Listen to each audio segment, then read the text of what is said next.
नमस्कार साथियों, मैं मिस्टर शिव जी आप सबों का हार्दिक अभिनंदन करता हूं। आज बहुत ही अनोखे चैप्टर से लेके आए हैं और आज अपने लोग बात करने जा रहे हैं बिहार दरोगा के सिलेबस के ऊपर।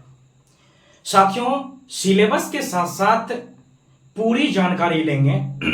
पूरा रणनीति के साथ आए हैं, एक विशेष रणनीति के साथ आए हैं। साथियों, इतना ही नहीं, जहां तक बात की जाए कि स्ट्रेटजी क्या रहने वाली है, रणनीति क्या रहने वाली है, और 2024 की जो वैकेंसी है दरोगा का जो आने वाली है, लगभग 2000 पद पे जो नोटिफिकेशन जारी होने वाली है और देने वाली है 2000, मतलब ये मान लो कि 2100 के आसपास के पद पर, तो उनकी तैयारी कैसे करना है, क्या क्या रहता है, क्वेश्चन का लेवल कहां से रहता है, क्या क्या चेंज हुई है और किस प्रकार से हुई है, कहां कहां से कितना कितना क्वेश्चन होता है, पूरी रणनीति के साथ पूरा सिलेबस आपको देंगे। इसीलिए डट के लगे रहिएगा, स्किप करके नहीं भागिएगा। और पसंद यदि आएगा ना साथियों, तो आप अपने दोस्तों और यारों में शेयर जरूर करिएगा, लाइक और सब्सक्राइब जरूर करिएगा, ताकि मोटिवेशंस मिल सके और एजुकेशंस को एक नया जो ऊंचाई है वो हम दे सके। तो बिना बात किए हुए बात करते हैं, अपने लोग सिलेबस के ऊपर बात करते हैं। और सिलेबस के ऊपर बात करने से पहले मैं आप लोगों को जुनून जगाते हुए 4 लाइन का स्टेटमेंट देता हूं। साथियों, कहते हैं कि मुश्किलें नहीं है कुछ भी पाना, मुश्किलें नहीं है कुछ भी पाना, फिर भी लोग इरादे तोड़ जाते हैं। मुश्किलें नहीं है कुछ भी पाना, फिर भी लोग इरादे तोड़ जाते हैं। जब चाहत हो सच्चे दिल से कुछ पाने का, तो भगवान भी आपके रास्ते छोड़ जाते हैं। साथियों, याद रखिएगा, यदि पूरी शिद्दत से कोई भी मेहनत करिएगा ना, तो एक दिन सफलता जरूर आएगी, लेकिन हो सकता है कि लेट जरूर लगेगा। चलिए कोई बात नहीं, बात करते हैं अपने लोग सिलेबस के ऊपर, आखिर क्या क्या है। तो साथियों, सबसे पहली बात है कि बिहार दरोगा की जो सिलेबस है उनका एनालिसिस करने वाले जो है वो है शिव जी सर। चलिए बहुत अच्छी बात है सर, मैं मिस्टर शिव जी हूं और मैं ही एनालिसिस कर रहा हूं। और दूसरी बात एक और देखेंगे साथियों कि इसके अंतर्गत हमने कुछ इंपॉर्टेंट फैक्ट्स को रखा है। हमने कुछ ऐसे इंपॉर्टेंट फैक्ट्स को रखा है जिसमें 3-4 वो तथ्य को शामिल किया है। उसके बाद हम फिर जाएंगे उसके ऊपर। सबसे पहली बात वो फैक्ट्स को देखते हैं कि आखिर क्या क्या फैक्ट्स रहता है। उसके बाद अपने लोग पूरी जो इसकी सिलेबस है, क्या काय वो एग्जाम्स होता है, क्या क्या होता है, मेरिट कैसे आता है, रिजल्ट्स कैसे आता है, ये तमाम प्रकार की बातों पे बारीकी से चर्चा करेंगे। इसीलिए वीडियो में बढ़िया से थमल रहिएगा। ऐसा नहीं कि रील्स और देखिए मत, रील्स देखिए कोई फर्क नहीं पड़ता। बस ये है ना कि कोई चीज की यदि डीपली नॉलेज चाहते हैं आप, तो उस हिसाब से आपको मेहनत करना होता है। यदि आप मेहनत नहीं करिएगा तो डीपली नॉलेज नहीं रह सकते, एक बहुत बढ़िया विचारक आप नहीं बन सकते हैं। विचारक वही बन सकता है साथियों जो जिनके बारे में विशेष एक मेहनत कर रहा हो, विशेष कुछ करने की मतलब ताकत रख रहा हो। चलिए कोई बात नहीं, बीच बीच में 2-4 स्टेटमेंट भी आज इस वीडियो में देने जा रहे हैं और पूरी उम्मीद के साथ देखते हैं। चलिए साथियों, सबसे पहली बात जो इंपॉर्टेंट फैक्ट के अंतर्गत देखेंगे वो पहली बात है कि एज क्राइटेरिया क्या रहने वाली है, उम्र क्या रहती है, ये तमाम प्रकार की बातें को हम देखेंगे। सबसे पहली बात ये भी याद रखिएगा साथियों कि ये जो है हम लोग की जो कास्टेज में बटा हुआ वो कैटेगरी, तो सबसे पहली बात जनरल है, उसके बाद ओबीसी और ईबीसी है, उसके बाद एससी और एसटी है। सबसे पहली बात की मैं बात कर रहा हूं कि जनरल की जो एज होनी चाहिए तो उसमें मेल की क्या रहेगी और फीमेल की क्या रहेगी। तो साथियों कि जनरल जो कैटेगरी है उनके मेल में मिनिमम जो एज होनी चाहिए वो 20 इयर्स होना चाहिए और मैक्सिमम जो होनी चाहिए वो 37 होनी चाहिए। यानी कहने का मतलब ये हुआ कि जनरल कैटेगरी के जो मेल होंगे, जो पुरुष होंगे, उनकी कम से कम आयु 20 साल होनी चाहिए और ज्यादा से ज्यादा आयु 37 साल होनी चाहिए।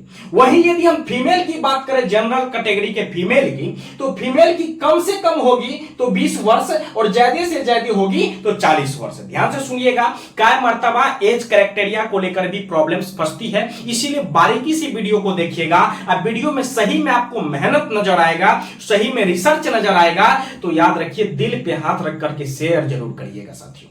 चलिए देखते हैं, जनरल कैटेगरी को देखने के बाद अपने लोग आते हैं ओबीसी और ईबीसी में। और एक बात आपको साफ साफ बता दूं कि जनरल क्या होता है, ओबीसी और ईबीसी क्या होता है, एससी और एसटी क्या होता है, इनके ऊपर एक सेपरेट वीडियो लगभग 10-15 मिनट का आप लोगों को बहुत जल्दी मिल जाएगा आपके अपने चैनल पे। चलिए साथियों, तो ओबीसी और ईबीसी के जो मेल है यानी पुरुष हैं, इनका जो कम से कम आयु होना चाहिए, कम से कम एज होनी चाहिए, वो 20 साल होनी चाहिए और ज्यादा से ज्यादा 40 साल होना चाहिए। और इतना ही नहीं साथियों, इनकी जो फीमेल होंगे यानी ओबीसी और ईबीसी कैटेगरी के जो फीमेल कास्टेस हैं, इनकी कम से कम आयु जो है 20 साल होना चाहिए, कम से कम 20 साल होना चाहिए और ज्यादा से ज्यादा जो होना चाहिए साथियों तो 40 साल होना चाहिए। इस बात को थोड़ा सा ध्यान में रखिएगा। यानी सबसे पहली बात इसके अंतर्गत अपने लोग और देखने जा रहे हैं कि ओबीसी और ईबीसी के मेल को 20 साल और जो 20 साल कम से कम और 40 साल ज्यादा से ज्यादा मतलब अधिक से अधिक, और फीमेल को 20 साल कम से कम और ज्यादा से ज्यादा मतलब 40 साल। यानी कहने का मतलब यह हुआ कि ओबीसी और ईबीसी के जो मेल और फीमेल होंगे, इनकी एज में अंतर कुछ नहीं है, मतलब सेम है। ठीक है, आगे बढ़ते हैं साथियों। उसके बाद हम चर्चा करते हैं एससी और एसटी के। एससी और एसटी के जितने भी पुरुष होंगे, उनकी कम से कम आयु जो है 20 साल होगा। मतलब सब में एक चीज देखिएगा कि सब में मतलब बिहार दरोगा का जो फॉर्म आपको भरना है, फिल करना है, तो कम से कम आयु जो होना चाहिए आपको 20 साल होना चाहिए। चलिए बाकी देखते हैं कि सर एससी और एसटी के मेल जो होंगे यानी पुरुष जो होंगे, उनके कम से कम आयु 20 साल और ज्यादा से ज्यादा आयु 42 साल होता है। और दूसरी बात वहीं यदि आप देखेंगे उसके फीमेल को, तो उनका कम से कम आयु 20 साल और ज्यादा से ज्यादा 42 साल। यानी कहने का मतलब इनके मेल और फीमेल में भी कोई अंतर नहीं है। जितना मेल का ज्यादा से ज्यादा है, कम से कम है, उतना ही फीमेल का ज्यादा से ज्यादा और कम से कम है। चलिए ये तो अपने लोग देख लिए, इसकी जो कैरेक्टेरिया थी, जो एज की थी, उसके ऊपर हम बात कर लिए। अब दूसरी बात इसके अंतर्गत और आता है कि हाइट को लेकर की भी क्या मर्तबा कितने बच्चे को मतलब इशू रहता है कि क्या हाइट मांगता है, किस हिसाब से मांगता है, मेरा कितना हाइट है, मुझे तैयारी करनी चाहिए कि नहीं करनी चाहिए। तो सबसे पहली बात कि हाइट की भी यदि आपके अंदर प्रॉब्लम्स है तो आप इस वीडियो को जरूर देखिएगा और हाइट को देखिए, इसकी पूरी सावधान हाइट को क्या रहने वाली है। तो एक बात याद रखिएगा, ऑल कैटेगरी के, चाहे जनरल हो, चाहे ओबीसी हो, चाहे ईबीसी हो, चाहे एससी और एसटी हो, सभी कैटेगरी के जो फीमेल होंगे, सभी कैटेगरी के जो फीमेल होंगे मतलब महिला होगी, उनका जो हाइट होना चाहिए, वो हाइट होना चाहिए 155 सीएम। यानी याद रखिएगा, ऑल कैटेगरी की महिला की जो हाइट होनी चाहिए वो 155 सीएम होनी चाहिए। और वहीं दूसरी तरफ मेल में थोड़ा सा अंतर आता है। मेल की हाइट में क्या होता है, जनरल और ओबीसी की जब हाइट की बात किया जाता है, तो जनरल और ओबीसी के मेल में यानी पुरुष में 165 सीएम होना चाहिए। यानी कहने का सीधा सा अर्थ यह हुआ कि जनरल हो या ओबीसी हो, यदि वो पुरुष है तो उसकी हाइट 165 कम से कम होनी चाहिए।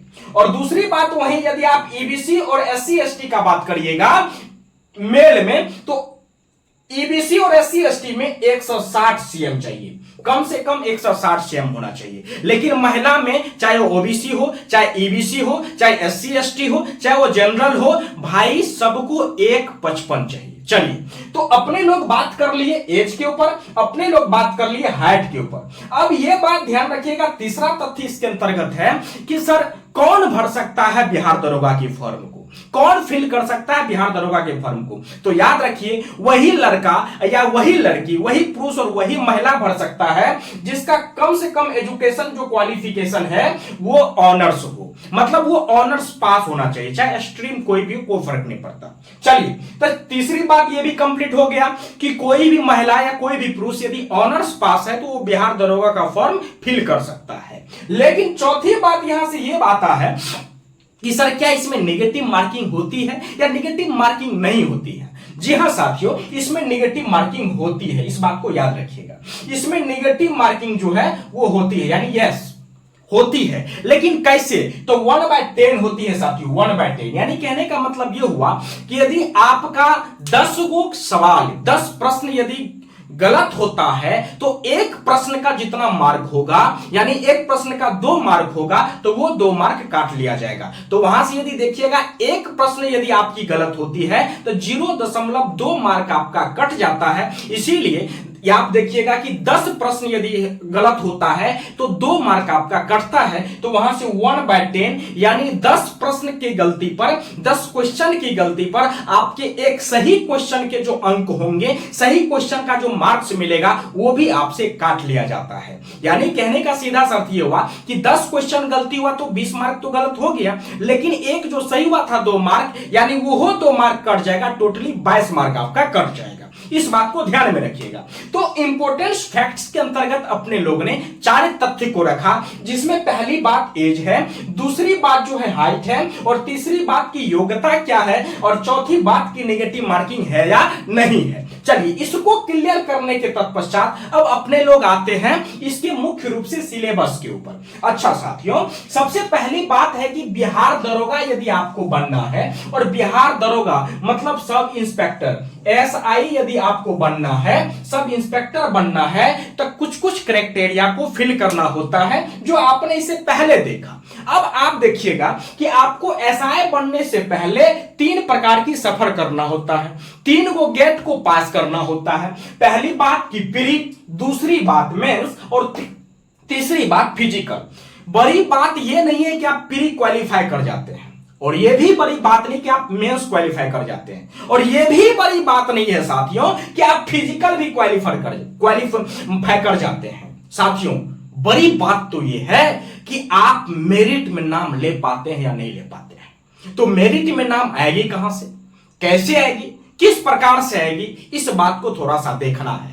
बच्चे गलती कहां करते हैं, प्रॉब्लम जहां फंसता है, उस बात को अपने लोगों को लेके चलना होगा। आखिर बच्चे गलती कहां कर बैठते हैं, कहां उसको मतलब ज्यादा मेहनत करना चाहिए, कहां ज्यादा कम मेहनत करनी चाहिए, इस बात को पूरा, यदि प्रश्न हमसे कुछ ही चैप्टर से पूछता है तो हुमच के हमको वही चैप्टर से पढ़ना चाहिए, न कि पूरे समुद्र को उपज देना चाहिए। दूसरी तीसरी बात को ध्यान में रखिएगा, ज्यादा से ज्यादा जो 10 साल 15 साल पहले जो क्वेश्चन पूछा गया है, उस क्वेश्चन को बार बार पढ़ना है, और क्वेश्चन की कैटेगरी को बार बार देखना है कि क्वेश्चन किस हिसाब से पूछी जाती है। बार बार इसको पढ़ने से, 2-4 किताब ऐसे हैं, इसको पढ़ने से आप कंप्लीट रिजल्ट ले सकते हैं, वो भी एक बार में। हाँ, वो तब होगा जब आप एकाग्रचित होकर के मेहनत करिएगा। मतलब ये कि आपकी माइंड जो है ना पूरे मतलब संतुलन में रहनी चाहिए। ऐसा नहीं कि पढ़ना बैठ गए, ध्यान कहीं और जा रहा है, इस पार्क में आज घूम रहे हैं, कहीं और घूम रहे हैं, परसों उधर जा रहे हैं, परसों उसके शादी में डांस कर रहे हैं। ये तमाम प्रकार की बातें यदि आपकी माइंड में चल रहा होता है तो याद रखिएगा साथियों, आपकी पढ़ाई का कोई अर्थ नहीं बच जाता है। इसीलिए इस बात को याद रखिएगा, एकाग्रचित होकर के आपको मेहनत करनी है, और आपको यह भी बात ध्यान में रखना है कि किन किन तथ्यों के हिसाब से, किन किन मतलब तरीके से हमें मेहनत करना पड़े ताकि हमारी रिजल्ट इसमें बन सके। मैंने जैसा कि कहा कि बड़ी बात यह नहीं कि इसकी प्री निकाल लिए, और बड़ी बात यह भी नहीं कि इसका मेंस निकाल लिए, और बड़ी बात यह भी नहीं है कि इसका मेडिकल आप मतलब फिजिकल भी आप निकाल लिए। बड़ी बात यह है कि क्या आप मेरिट में गए, क्या आप एसआई बने, क्या आप बिहार दरोगा बने। नहीं बने तो कहां से बड़ी बात रह गई, कहां से आप पढ़ाई कर रहे हैं भाई। मतलब 2100 पद पे, यानी मान लीजिए कि 2000 कुछ पद पे, 2000 प्लस पद पे निकलता है, जिसमें लगभग जो अब की बार फॉर्म फिल होगी 7 लाख से 7,50,000 के आसपास होगी। सोचने वाली बात है, पहले कम हुआ करता था। पिछली बार जो दरोगा की हुई जिसमें लगभग 6.5 लाख के आसपास, 6 से 6.5 लाख के आसपास फॉर्म फिल हुआ, पहले इतना नहीं हुआ करता था। और अब की बार हो सकता है कि 7 से 8 लाख भी जाए, लेकिन उनमें से निकलना होगा कितना को, बस 2000 को, 2000 प्लस को निकलना है। तो निकलेगा कौन, याद रखिएगा, जितना सीट होता है प्री में उसके 20 गुना ज्यादा रिजल्ट से, 20 गुना रिजल्ट से। यदि 2000 है तो लगभग 40 और 50,000 के बीच में उसका रिजल्ट से देगा। मेंस में क्या होगा, जितना प्री का निकलता है, याद रखिएगा, जितना सीट होगा उसका 6 गुना देता है। मतलब ये कि यदि प्री मतलब 2000 सीट है तो 12,000 के आसपास, 12 से 15,000 के आसपास जो है मेंस में बैठेगा बच्चा। और याद रखिएगा, वहां से छटनी प्रक्रिया स्टार्ट होता है। वहां से छटनी प्रक्रिया में जब फिजिकल में जाता है तो कुछ बच्चे पास होते हैं, कुछ बच्चे पास नहीं होते हैं, बशर्ते अब वहां प्रॉब्लम फंस जाता है कि भाई मेरिट में नाम आ रहा है या नहीं आ रहा है। मेरिट में तो बस 2000 का आना है, तो वो 2000 में क्या आपका नाम है? क्या उस तरीके से आप मेहनत किए हैं? क्या आपका अधिकार है कि आप छीन सकते हैं उसको? क्योंकि यहां छीनना पड़ता है। और याद रखिएगा, यदि आप सही मायने में मेहनत करिएगा, शिद्दत से मेहनत करिएगा, तो इस बार आप एसआई जरूर बनिएगा शिद्दत से। एक फिल्म देखे होंगे ओम शांति ओम, उसमें एक डायलॉग है, यदि आप किसी भी चीज को शिद्दत से चाहते हैं वो पक्का मिलता है। तो डायलॉग क्या है, जितने शिद्दत से हमने तुमको पाने की कोशिश की है, जितने शिद्दत से हमने तुमको पाने की कोशिश की है, ये पूरी कायनात की जर्रा जर्रा, इससे पूरी कायनात की जर्रा जर्रा तुमको हमसे मिलाने की साजिश की है। याद रखिएगा, यदि आप शिद्दत से किसी चीज पे लग जाते हैं तो ये दुनिया का औकात नहीं कि वो आपसे छीन ले, वो आप उनसे छीन सकते हैं। उसको पाने की हिम्मत आप रखते हैं, ये आपके अंदर वो कलेजा होना चाहिए। ऐसा नहीं कि हम एक स्टूडेंट्स हैं सब चीज कर सकते हैं, भाई इस सब चीज के लिए कलेजा चाहिए, कलेजा, इस बात को याद रखना। चलिए आगे बढ़ते हैं साथियों। तो हमने कहा 3 गेट आपको पास करना पड़ेगा, तो क्या क्या 3 गेट पास करना पड़ेगा, इस बात को देखिए। पहली बात है प्री, उसके बाद दूसरी बात है मेंस, और तीसरी बात है फिजिकल। और मैंने जैसा कहा इन सब बातों को थोड़ा सा ध्यान में रखिएगा। अच्छा, यहां से एक बात आएगा, क्या सर प्री और मेंस का जो सिलेबस होता है क्या सेम होता है या अलग अलग होता है? लगभग बराबर होता है साथियों। प्री हो या मेंस हो, इनका सिलेबस लगभग बराबर होता है। तो पहले इनके ऊपर बात कर लें, उसके बाद हम बताते हैं। तो इस बातों को ही पहले बता देते हैं कि प्री के लिए और मेंस के लिए जो सिलेबस होता है वो लगभग बराबर होता है। फर्क बस इतना है कि जब मेंस में जाइएगा तो वहां जो है ना करंट अफेयर्स जो है, करंट की घटना, जो मतलब आपको प्री में लगभग 20-25 क्वेश्चन पूछता है, वहां जाकर के वो लगभग 5 से 7 क्वेश्चन पूछेगा। और मैथमेटिक्स जो है प्री में लगभग 8-9 क्वेश्चन मैथमेटिक्स और रीजनिंग मिला करके पूछता है, वही मैथमेटिक्स और रीजनिंग वहां जाकर के मेंस में 20-22 क्वेश्चन पूछता है। बस अंतर इतना ही है और अंतर कुछ भी नहीं है। प्री में क्या होता है कि सिलेबस से थोड़ा सा आउट भी पूछता है और मेंस में सिलेबस से बाहर नहीं पूछता है। इस बात को याद रखिएगा, अंतर कुछ भी नहीं है, बस अंतर इतना है कि यदि आप मैथमेटिक्स पे पक्कर बढ़िया किए हुए हैं तो आप मेंस में बढ़िया से मार्क्स इकट्ठा कर सकते हैं, अन्यथा नहीं होने वाली है। और यदि आप मेरिट बनाना चाहते हैं, मेरिट में नाम लाना चाहते हैं, तो याद रखिएगा आपको कम से कम 80 से 85% कवर होना चाहिए मैथमेटिक्स और रीजनिंग पे। यदि आपको 20 सवाल पूछता है तो कम से कम 17 को आपका सवाल सही होना चाहिए वहां मैथमेटिक्स और रीजनिंग का, तो ही आपका मेरिट में नाम जाने वाला है। और यदि 15 हो गया, 14 हो गया, तो मेरिट में नाम नहीं जाने वाला है। छरपटा जाइएगा लेकिन मेरिट में नाम नहीं आएगा। आप पास जरूर होइएगा सब चीज, लेकिन मेरिट में नाम नहीं बनेगा, आप एसआई नहीं बन पाइएगा और वर्दी का जो सपना ना वो चूर चूर हो जाएगा। इसीलिए वर्दी के सपना को चूर चूर नहीं होने देना चाहते हैं तो एकाग्रचित्त होकर के अभी मेहनत कर लीजिए, क्योंकि अभी 2 घंटा ज्यादा मेहनत कर लीजिएगा ना तो चकनाचूर सपना नहीं होगा। चलिए आगे बढ़ते हैं साथियों, फिर बात करेंगे। तो साथियों याद रखिएगा कि प्री में क्या होता है, आपको एक सा क्वेश्चन पूछता है और एक सा क्वेश्चन पूछता है जिसकी मार्क वैल्यू जो होती है वो 200 होती है।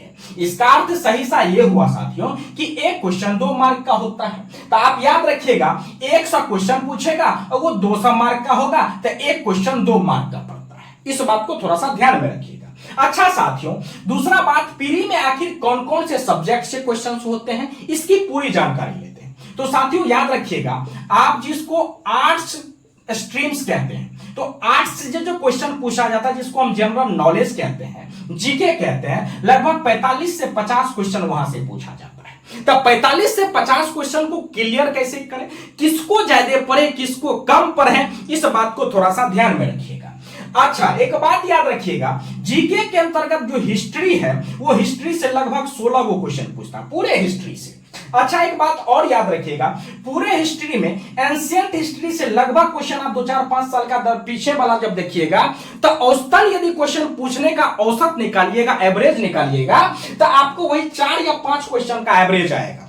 एंशिएंट हिस्ट्री से आपको 4-5 क्वेश्चन पूछेगा, और मीडिएवल हिस्ट्री से मतलब जो है ना आपको मध्यकालीन इतिहास जो है उनसे आपको लगभग वही 4 या 5 क्वेश्चन पूछता है।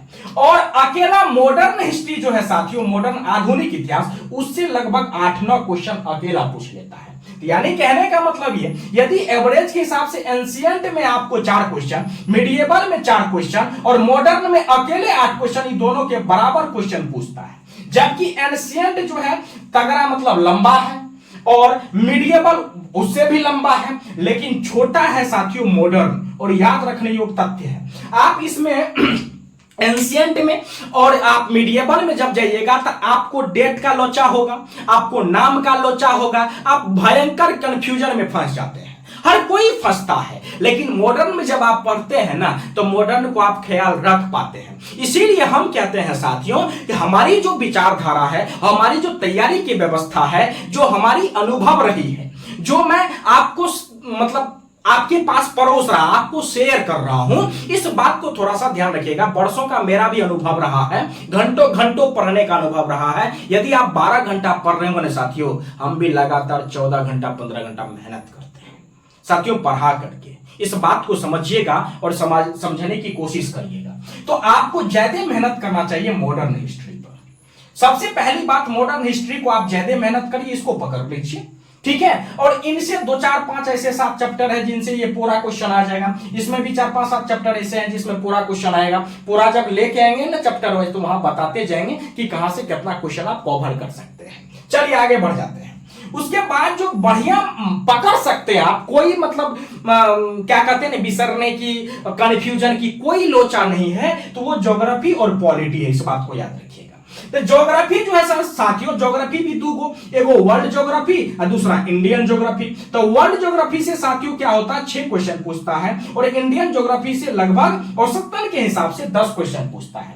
तब पूरे हिस्ट्री से जहां 16 क्वेश्चन पूछा, यहां ज्योग्राफी से भी 16 क्वेश्चन पूछता है। तो आप सबसे ज्यादा ज्योग्राफी पे मेहनत करिए ताकि आप 16 क्वेश्चन का मालिक बन सके। और पॉलिटी से क्वेश्चन 10 पूछता है, और पॉलिटी से 10 में 10 मार सकते हैं, क्योंकि इसमें कोई कंफ्यूजन रहेगा ही नहीं, कोई कंफ्यूजन नहीं बचता इसमें। क्यों? क्योंकि इसमें आपको पता है राष्ट्रपति पर कौन महाभियोग किस के तहत लगाया जाता है, ये बदलने वाला नहीं है, अन्ना इस पे कोई रहने वाला है, याद रखिएगा। तो इसीलिए पॉलिटी पे ज्यादा मेहनत करनी चाहिए, ज्योग्राफी पे ज्यादा मेहनत करनी चाहिए, इधर मॉडर्न हिस्ट्री पे मेहनत ज्यादा करनी चाहिए। उसके बाद इकोनॉमिक्स से क्वेश्चन पूछ रहा है साथियों, वो आपको 6 क्वेश्चन इकोनॉमिक्स से पूछ रहा है। मतलब 4-5 साल पीछे का यदि आप क्वेश्चन उल्टाते हैं और उनको पूछने का जो प्रक्रिया हो चैप्टर वाइज, आप बुक वाइज भी देखिएगा, सब्जेक्ट वाइज भी देखिएगा, तो उस हिसाब से हमने एवरेज क्वेश्चन को लिया है रिसर्च करके, और एवरेज क्वेश्चन के हिसाब से हम आपको बता रहे हैं। यानी हिस्ट्री से 16 क्वेश्चन, ज्योग्राफी से 16 क्वेश्चन, और पॉलिटी और इकोनॉमिक्स से भी 16 क्वेश्चन, लगभग 48 क्वेश्चन यहां से आ जाता है। ठीक है, हो सकता है इसीलिए बोले ऐसा साथियों कि 45 से 50 के बीच में आपको क्वेश्चन पूछेगा। और बहुत बड़ा जो वेटेज है साथियों मार्केट में, बिहार दरोगा में एसआई बनने के लिए फ्री में, तो इस बात को याद रखिएगा, वो करंट है। करंट लगातार बहुत ज्यादा मेहनत करना पड़ेगा करंट को, क्योंकि यहां से 20 से 25 क्वेश्चन पूछा जाता है। करंट का क्वेश्चन 20 से 25 पूछा जाता है। आप एग्जाम में बैठिएगा या क्वेश्चन को देखिएगा, हालांकि कोई तो 10 बता देगा, 15 बता देगा, 18 बता देगा लगभग, लेकिन याद रखिएगा 20 से 25 क्वेश्चन आपको करंट रहता है। और बिहार दरोगा यदि आपको बनना है तो करंट आपको पकड़ के रखना पड़ेगा। करंट और मैथमेटिक्स, इस बात को याद रखिएगा, रीजनिंग पकड़ के बनना पड़ेगा, तभी आप मेरिट में जा सकते हैं। करंट गया तो आप चले गए, आपको अब कोई नहीं बचा सकता है, बचाने वाला कोई बचा ही नहीं जो आपको रिजल्ट्स दे सकता है। इस बात को याद रखिएगा। तो लगातार आपको जो मेहनत करनी है वो करंट से, क्योंकि ज्यादातर वेटेज है। लेकिन याद रखिएगा प्री में यही क्वेश्चन आपको मेंस में जब जाइएगा तो मेंस में आपसे कैरेट्स नहीं पूछता है। पहले तो साफे नहीं पूछता था, अब 4, 5, 7, 8 क्वेश्चन पूछ देता है। ये 2-3 साल पीछे की बात कर रहा हूं मैं, ट्रेंडिंग में आ चुका है, तो यहां से भी अब कैरेट लगभग पूछ लेता है। चलिए दूसरी बात, अब जीएस मतलब हम जनरल साइंस की बात कर लेते हैं, जिसको आप साइंस कहते हैं। यहां जैसे आर्ट्स है या उसको हम साइंस कहते हैं। चलिए इसके अंतर्गत फिजिक्स है, केमिस्ट्री और बायोलॉजी। तो याद रखिएगा सबसे ज्यादा जो आपको मेहनत करना है तो बायोलॉजी पे करना है, क्योंकि बायोलॉजी से 10 क्वेश्चन पूछेगा। फिजिक्स सबसे कम मेहनत करना, क्योंकि फिजिक्स से मात्र 4 क्वेश्चन पूछेगा लगभग, और केमिस्ट्री से 6 क्वेश्चन पूछेगा। तो इस बात को थोड़ा सा याद रखिएगा, क्योंकि जीएस से लगभग 20 क्वेश्चन आपको पूछेगा। इस बात को थोड़ा सा ध्यान में याद रखिएगा। पूरी कंप्लीटली जीएस से पूरा लगभग 20 क्वेश्चन आपसे पूछेगा, 45 से 50 क्वेश्चन जीके से पूछेगा, करंट से 20 से 25 क्वेश्चन पूछेगा, और मैथ यहां ज्यादा वेटेज इसका मैथमेटिक्स का नहीं है। मैथमेटिक्स और रीजनिंग मिला करके लगभग आपको 8 से 9 क्वेश्चन पूछेगा। ठीक है, तो प्री में इस प्रकार से 100 क्वेश्चन पूछेगा, और 100 क्वेश्चन जो है साथियों 200 मार्क का होता है। तो एक क्वेश्चन याद रखिएगा आपको 2 मार्क का होता है। ठीक है, अब हम चलते हैं थोड़ा सा मेंस के ऊपर। अब कहिएगा फिर हम, जैसे कि हमने बोला आपको कि प्री और मेंस का सिलेबस अलग नहीं होता है, लगभग समान ही होता है। अंतर कहां होता है? तो अंतर होता है कि प्री में करंट ज्यादा पूछ लिया जाता है, मैथमेटिक्स और रीजनिंग कम पूछता है, लेकिन मेंस में मैथमेटिक्स और रीजनिंग ज्यादा पूछता है, 20 से 22 क्वेश्चन पूछता है, और वहां करंट आपको वही 5 से 4 पूछता है। तो बस अंतर बस इतना ही है। ऐसा नहीं है कि प्री कंप्लीट करने के बाद आपको बहुत समय दिया जाएगा, 1 से 1.5 माह दिया जाता है। तो 1 से 1.5 माह में समुंदर जैसे सिलेबस को आप खत्म नहीं कर सकते हैं, लेकिन 1 से 1.5 माह में उसको आप रिवाइज करके कंट्रोल जरूर कर सकते हैं। इसीलिए ये दिमाग में कभी मत रखिएगा कि हम पहले प्री का तैयारी कर लेते हैं, प्री क्वालिफाई होंगे तो हम मेंस का कर लेंगे, हम मेंस क्वालिफाई होंगे तब हम फिजिकल का कर लेंगे। यदि सही मायने में अब की बार आपको स्टार लगाना है और आपके तन पे वर्दी रखना है, लाना है, और एसआई बनना है आपको, और आपको अपने गांव में ध्वंस जमाना है, तो इस बात को याद रखिएगा, प्री का हो, मेंस का हो और फिजिकल एक साथ ही तैयारी करनी पड़ेगी, क्योंकि आपको समय नहीं मिलेगा। पिछले बार लोकसभा चुनाव होने की वजह से आपको समय मिल गया फिजिकल में 2.5 महीना 3 महीना, लेकिन अब की बार मिलने वाला नहीं है। क्यों? क्योंकि वही 1 से 1.5 माह फिजिकल में भी मिलेगा, और 1 से 1.5 माह में आप फिजिकल वैसे नहीं बना सकते हैं। फिजिकल का बंदा हम भी रहे हैं, आप पहले से थोड़ा सा ठीक ठाक रखते हैं तो 50 से 60 दिन के अंदर आप बढ़िया फिजिकल बना सकते हैं। ठीक है, इस बात को याद रखिएगा। तो तैयारी शुरुआत से ही करना है, जैसे प्री के साथ ही आपको मेंस के सिलेबस को भी पढ़ना है, क्योंकि सिलेबस सेम है, अंतर बस मैथमेटिक्स और रीजनिंग का है और कुछ भी नहीं। ठीक है, इस बात को याद रखिएगा। तो शुरू से ही आपको प्रीलिम्स की भी और मेंस की भी, और समय बचा करके 1 घंटा 1.5 घंटा आपको फील्ड पे भी जाना है और आपको फिजिकल भी करना है, क्योंकि उसके बाद आपको समय कम देता है और उस समय में आप फिजिकल नहीं कर पाइएगा। और यदि फिजिकल नहीं हो पाएगा तो इतना मेहनत करने के बाद भी इसका कोई आपको श्रेय नहीं मिलने वाला है, क्योंकि मेहनत आप कितना कर रहे हैं दुनिया ये नहीं देखता।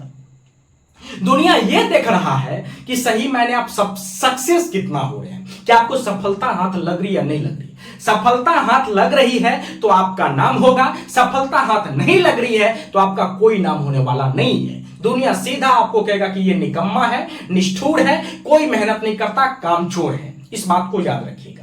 हालांकि जब इस प्रकार की भावनाएं आपके मन में आए तो इस बात को याद रखिएगा कि तैयारी करते दौरान आपकी पग जो है ना, आपकी पैर जो है ना थरथराएगा, तो उस थरथराए हुए पैर को कैसे मजबूत करना है, हलचल मन को कैसे कंट्रोल करना है, तो सुभद्रा कुमारी चौहान की 4 लाइन में बता रहा हूं आपको कि जो आपको मजबूत कर सकता है। साथियों, हाथ जोड़ करके विनम्र निवेदन के साथ में कहना चाह रहा हूं कि वीडियो को पूरे देखना, इजी मत लेना। यदि डिजिटल बोर्ड यहां नहीं लगा हुआ है, चकाचौंध नहीं है, तो इजी मत लेना और इसको साधारण में मत लेना। पूरी कंप्लीट वीडियो को देखोगे ना तो जुनून भर जाएगा तुम्हारे अंदर और आपकी बार ऐसा ही लोगे। इस बात को याद रखना। और दूसरी बात मैं कह रहा हूं ना, सुभद्रा कुमारी चौहान की वो लाइन है, लाइन क्या है याद रखिएगा, कहता है ना, लाइन याद रखिएगा साथियों की ये लाइन क्या है।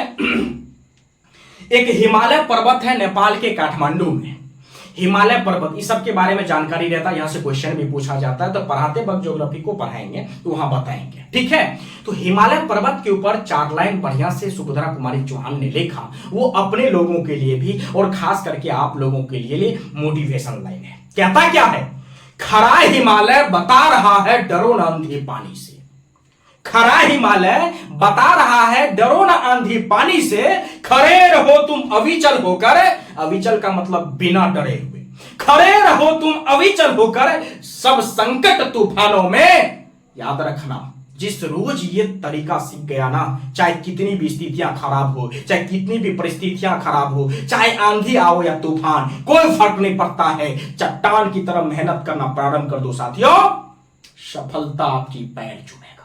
और इस बात को याद रखना, आखिरकार फिर एक स्टेटमेंट मारेंगे, लेकिन पहले कंप्लीट करते हैं फिर मेंस को।